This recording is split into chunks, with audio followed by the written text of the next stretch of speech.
Basically अगर जुशांदे को अगर आप टेक्निकली लेंगे, इसको अंग्रेजी में कन्वर्ट करें, इसका मतलब है डिकॉक्शन।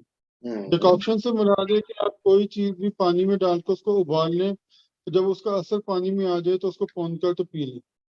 तो जुशांदा एक जर्नल टर्म बन गई है। एक 9 जड़ी बूटियों का एक मिक्सचर होता है जिसमें कि उन्नाब होती है, खत्मी, खुबाजी, मुलेठी होती है और इस तरह मुख्तलिफ चीजें होती हैं।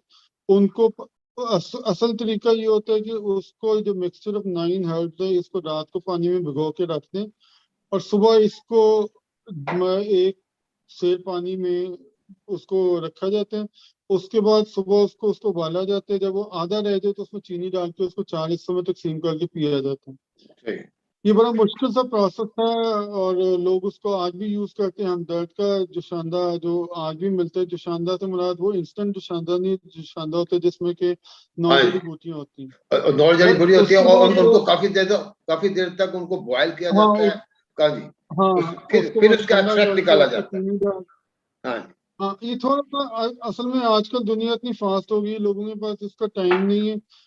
एक कर्शी ने उसका एक सोल्यूशन निकाला, उन्होंने एक हर्बल टी बनाई जो आज शानदा के नाम से। उसमें काफी इंग्रेडिएंट्स उसके रखे, उसे पानी में घोले और पी लें। हमने फर्दर जिसको कहते हैं पेशेंट कंप्लायंस के ऊपर काम किया और हमने उसको एक कैंडी के अंदर ना उसके 9 के 9 इंग्रेडिएंट्स को इनकॉर्पोरेट कर दिया।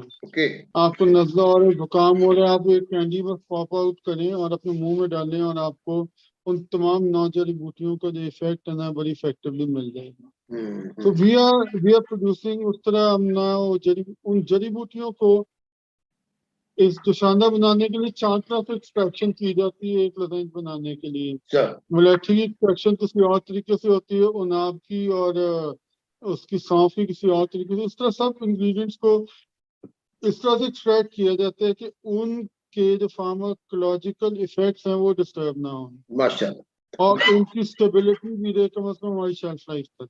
अच्छा माशाल्लाह, ये आपने अपने बताया